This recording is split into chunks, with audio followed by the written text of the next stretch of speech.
This will be my third preview for the Ravens-Jets game in Week 1 to start the 2022 regular season.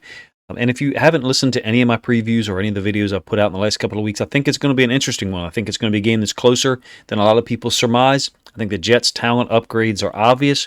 The Ravens, to be honest with you, I suspect, and I've put it on video form, that they're moving away from some of the pistol option concepts. Nonetheless, I'm going to show some of them and show some of the evolution of the things that they've done. I'm going to show as many option concepts as possible in this video. Pistol option, counter option plays, RPO. We'll show one what's called PRO, pass run option play. The Ravens only ran it twice in 2021. Very rarely seen play, to be honest with you.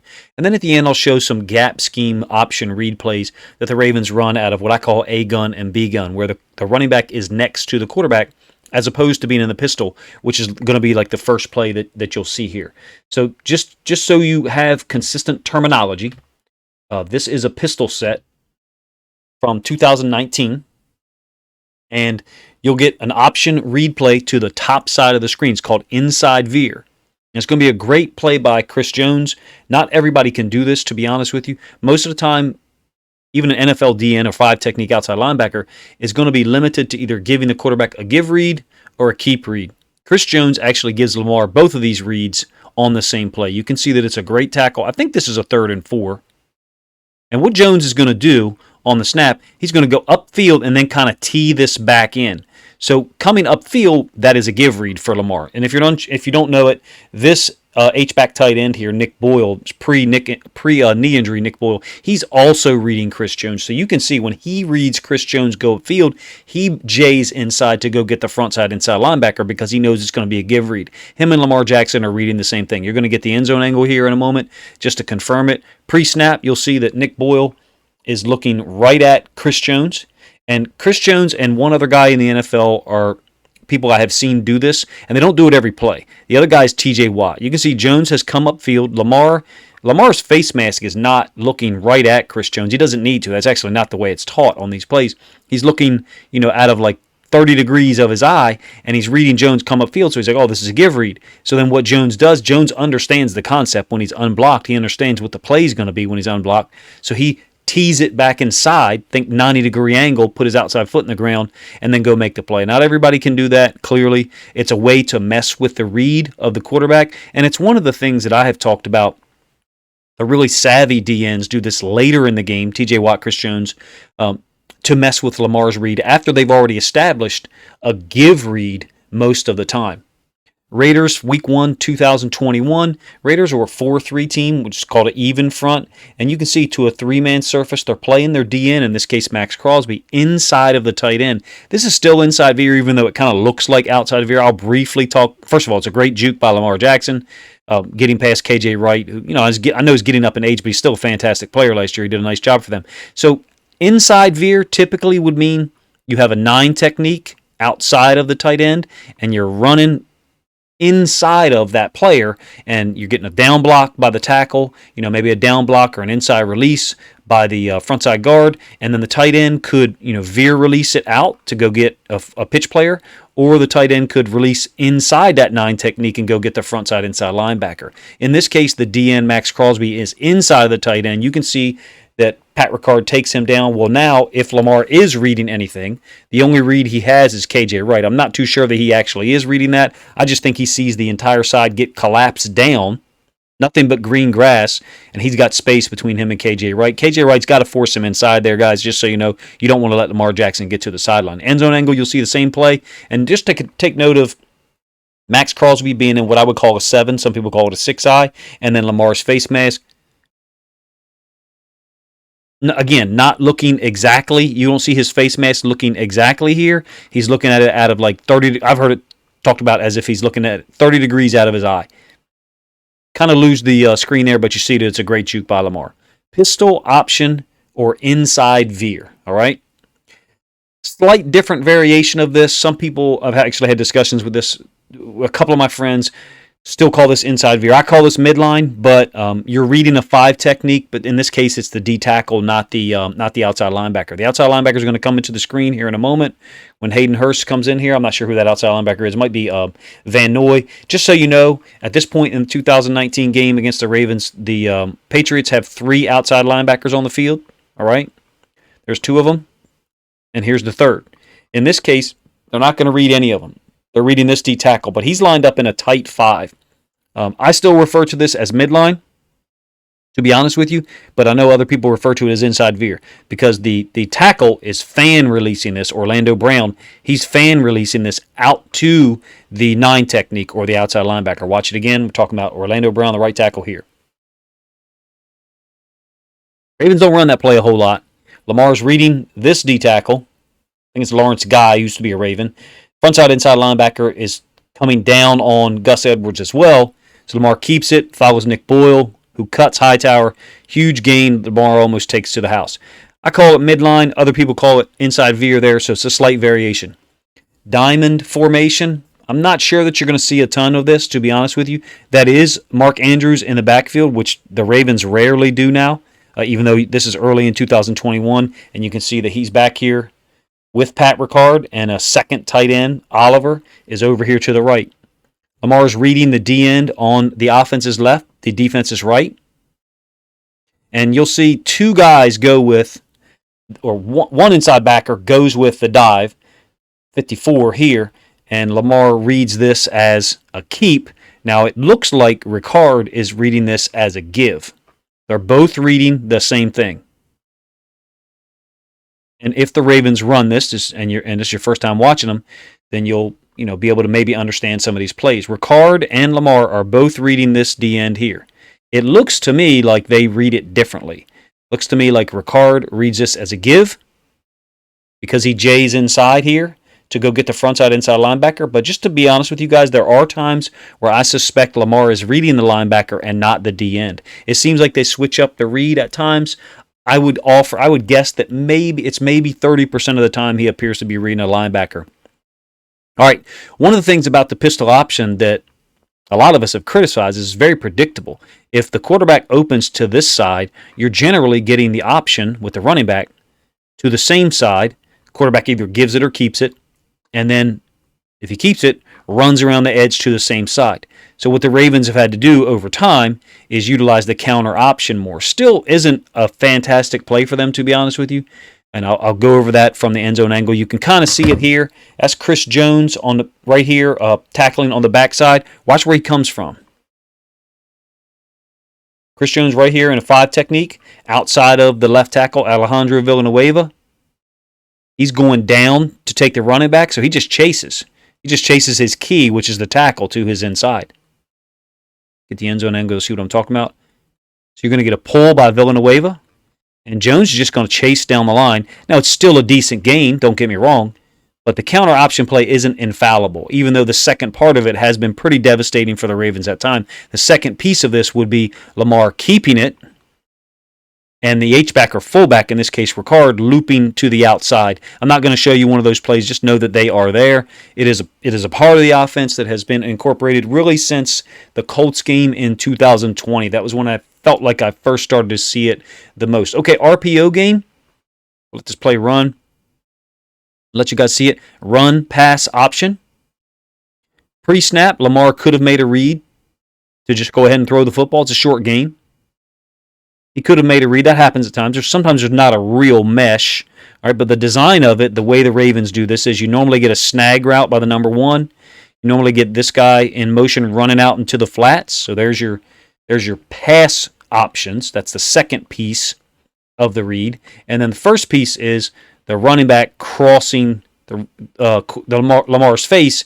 And sometimes you get a gap scheme. You'll get a puller. Sometimes you get 2 pulling linemen. All right, on this RPO. But in this case, we're reading the outside linebacker. We're only pulling the guard, which is Kevin Zeitler. You get the end zone angle, hopefully, to make a little bit more sense. This guy right here is a read man, outside linebacker. You can see there's not really a mesh here. All right, Lamar probably read this pre-snap as I'm going to pull it and throw it. Are there times where the coaches call it? Of course there are. You know, do I know exactly which ones there are? No, I suspect that sometimes like this, where the ball doesn't really touch the running back, that might have been a call, or it could have been a pre-snap read. So there's actually times where people say, oh, Lamar misread that. And really it could have been a call. He could have read it pre-snap, and then the defense stems. One of the issues with the Ravens RPO game is that it became predictable early in 2021. And look, they didn't run it as smoothly in 2019 and 2020, and they didn't run it as much. It wasn't nearly as effective as it was in 2021. Someone on the Ravens staff, I suspect T. Martin or maybe Keith Williams, had an impact on this RPO. On this the use of the RPO concept, okay? So you've got running back, opposite side of the tight end, so I call that B gun. I'll refer to that later. Lamar, I believe, is reading this inside linebacker who's just going to do what a lot of people would advocate for him to do, which is sit still, do nothing. This could be a give. Depends on how you teach it. The way it was taught, the way option was taught to the guys I know in high school was you give it unless. And that unless is a defender does something. Okay, so it might be taught as you give it unless 54, who's the read man, flies out of here with the run. Then you keep it. But so he could still give it even if that is the way it's being taught, to be honest with you. I have no idea the language that's being used.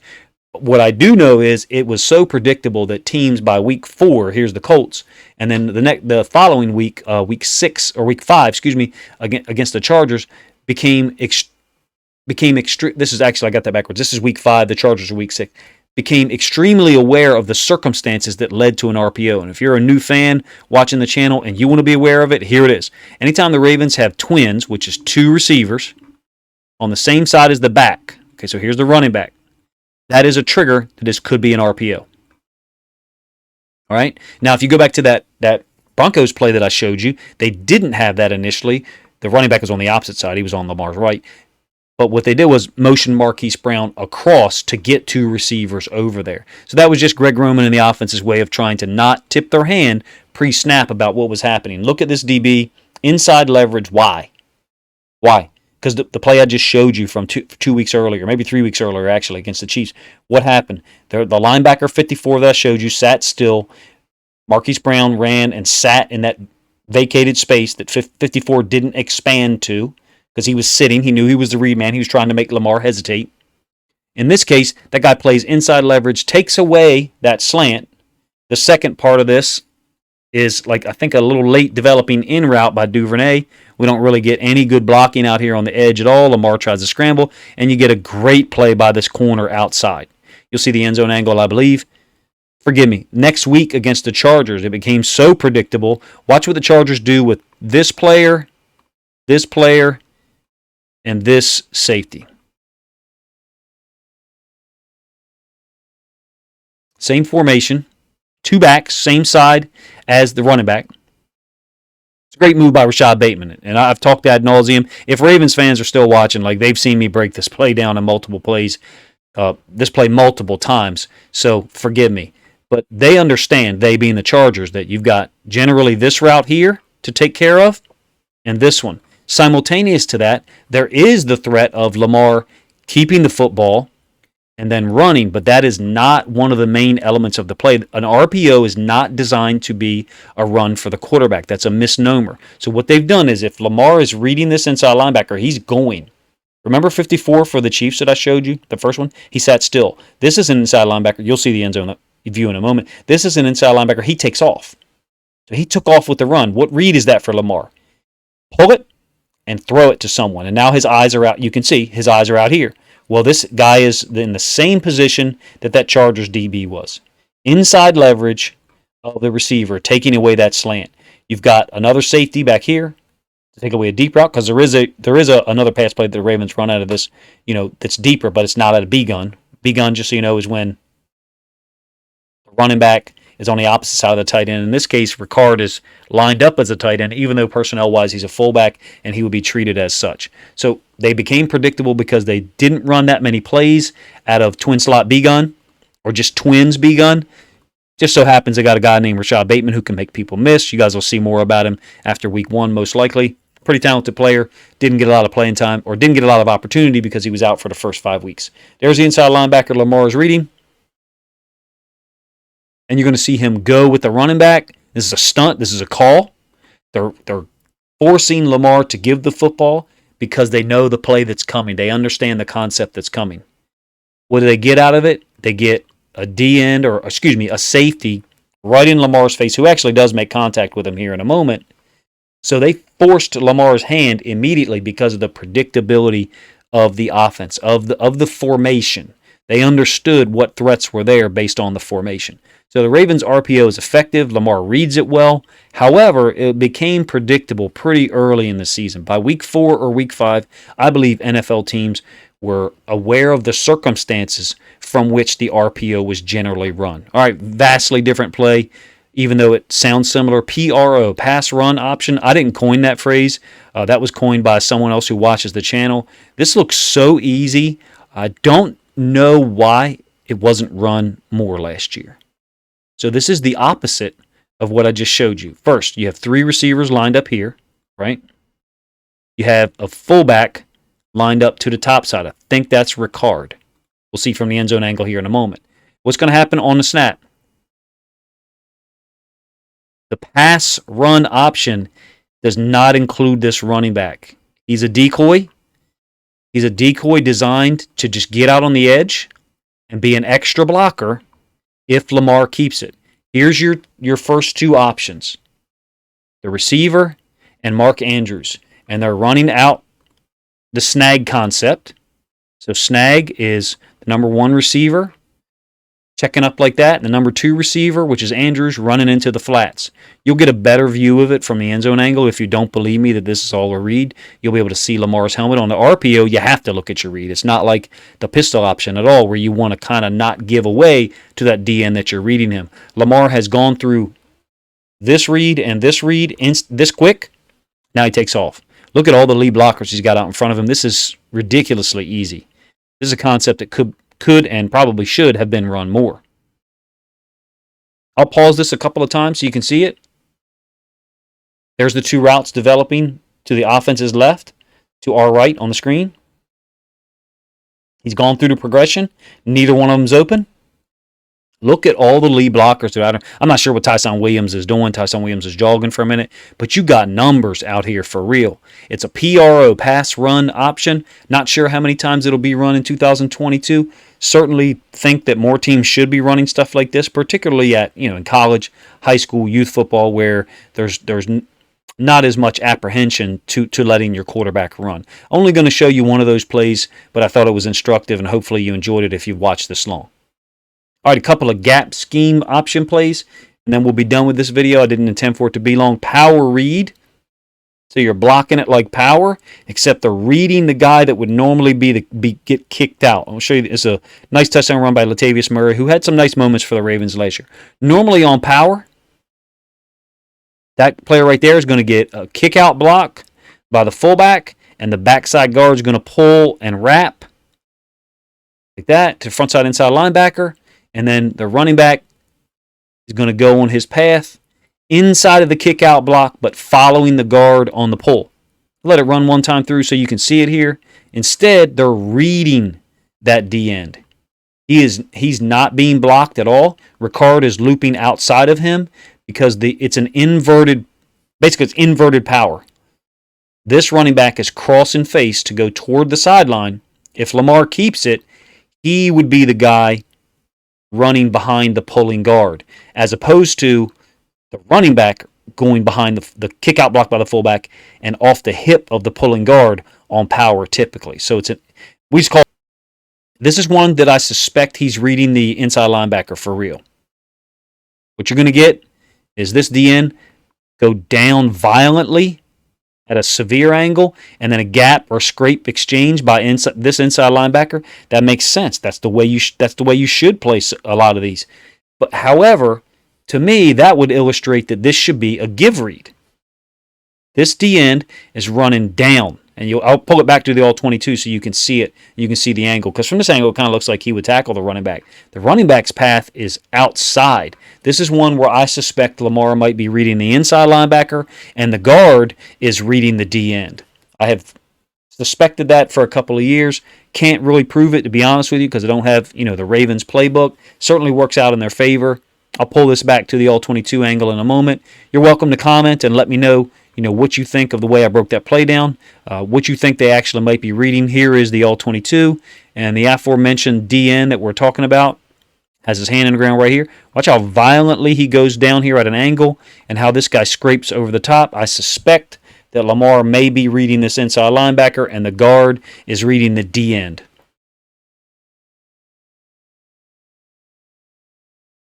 Lamar should not keep that ball if he's reading him. You understand what I'm saying? Hopefully you do. That guy should be in position to make a tackle all the time. No. Some teams have, figured out, solid ways to defend it. Let me fast forward here a little bit. All right. Last option concept for you, counter read, or what a lot of people call bash. Again, this is 2020 film against the Eagles. This is the Ravens' go-to on 3rd and 3, 3rd and 4 oftentimes. And you'll see the down and distance here. Forgive me for that. You'll see the down and distance here up at the top of the screen in a moment. The way that this works is the back is going to cross Lamar's face the same way as power read. He's generally going to be reading the D end on this side. And if that D end were to go down here violently and chase Lamar, then it'd be a give to the back. All right. In some cases, I suspect he's reading that inside linebacker, however, because they're scrape exchanging it. In this case, that D end ran right at the running back. So Lamar keeps it, follows the two pulling linemen inside the kick-out block by Ronnie Stanley, and he's out. Get the end zone angle. You'll see it here. Now, what characterizes a QB counter or bash if you're new to my channel? A-gun. Tight end, running back, same side. That's A-gun for me. That's the system that I know that I was taught. That's A-gun.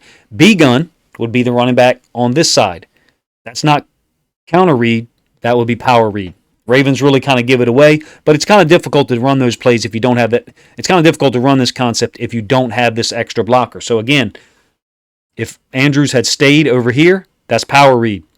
As he shifts back over into A-gun, that's QB counter read or bash because you need that extra blocker. And the Eagles appear to be playing man. You get a great block by Stanley on Graham. And these two inside linebackers do the Ravens a huge favor and part like the Red Sea. 49 goes here, 47 goes here, and it's over. Are these concepts going to work in week 1 of 2022? They're situational. This concept here is very difficult to defend. Other teams have tried to go cover 0, put 7 men in the box, and sometimes it works, sometimes it doesn't. You get the end zone angle on this one, another bash. QB counter read is all we call it. My terminology that I was taught predates the use of the term bash. Running back's going to cross face here. Typically would be reading that D end for give or keep. That D end goes upfield with the running back. Lamar keeps it. Follows the two pulling linemen, bounces it outside. 9 or 10 yard gain, something like that. You guys let me know, first of all, if you enjoyed this breakdown. If you're new to the channel, if you've been watching my channel for a while, I've decided to separate the concepts, to be honest with you. Separate the previews by concept because I like teaching. I like talking football. I hope that, and you probably use vastly different terminology than me. You probably learned a different system than me if you have learned one.